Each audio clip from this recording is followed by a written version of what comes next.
That's being said, dear friends, let's go through some other news. And RT is reporting that Germany could reintroduce military draft, according to Defense Ministry of this country. And I have to say, dear friends, that seems like another my prediction is about to get realized. I said there are many months ago, isn't it? At this point, probably years ago. That probably European countries, European NATO member states will will move towards introduction of military draft, and that's exactly what is happening. Quite a number of countries already made statements about preparations to reintroduce conscription. Let's go through this news. For example, now Germany may be forced to revive conscription if not enough people join the army voluntarily. Defense Minister Boris Pistorius has stated Berlin abolished conscription in 2011, but has recently considered bringing it back, citing threats from Russia. Yes, of course, Russia. Russia is the ultimate explanation for everything. For everything. You can justify any your actions. You can, use Russia for that. You don't like weather, well, blame Russia. You don't like roads in your country or infrastructure, blame Russia. You don't like that army of your country is a joke, blame Russia for that. Okay, that's a standard take in collective West nowadays.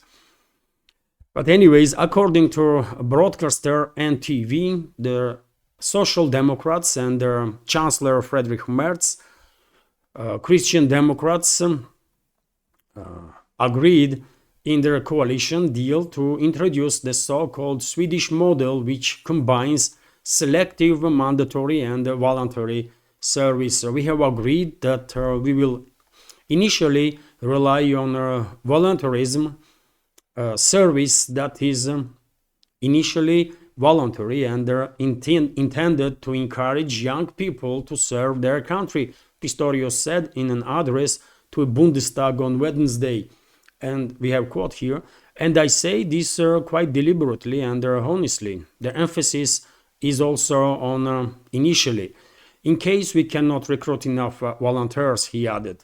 In the modern and long term, we will strengthen personnel level to ensure that the Bundeswehr is sustainably positioned for both homeland security and alliance defense, the minister said. According to Pistorius, applications for military service increased by more than 20% in the first quarter of 2025.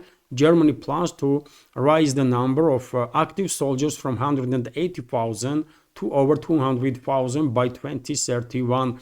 Enlistment had previously dropped by 7% in 2023 as the Bundeswehr struggled to attract younger recruits, prompting some politicians to describe their recruitment goals as unrealistic.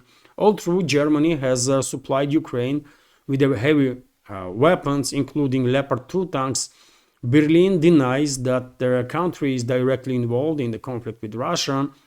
Carsten Breuer, Germany's top general, told the Deutsche Welle in March that the country was living in the gray zone between full-scale war and complete peace.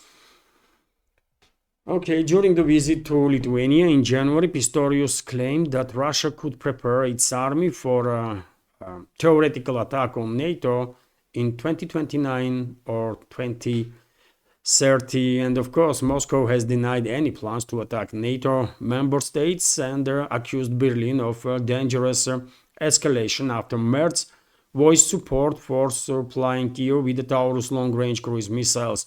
Russia argued that the shipment of such sophisticated weapons would make Germany a de facto direct participant in the conflict. This is the report on RT, by the way, and well, as I said, there seems like one more my prediction is about to become true. as many others, by the way, already been realized, and the younger generations in Germany should get ready to be drafted. Okay. And by the way, this information, first of all, should be interesting for Poland because I'm quite sure once Ukraine will undergo full-scale disintegration, which is absolutely inevitable in my personal opinion, and once Russia will liberate all the historical Russian territories, and simultaneously Poland will reclaim parts of Western Ukraine that used to be controlled by Poland before Second World War, I'm quite sure number of people in Germany, probably significant part of society in Germany, will demand German territories, Eastern German territories, to be returned by Poland to Germany, territories that was given to Warsaw as a compensation for losing its eastern part for modern Ukraine, at the time USSR. And even if German politicians right now are avoiding talks about this topic, I'm quite sure both two countries are on a trajectory of the conflict, military conflict. Give it another 10-15 years, and I'm quite sure Poland and Germany will be engaged in military confrontation. They already are kind of arch enemies in European part of the Eurasian continent.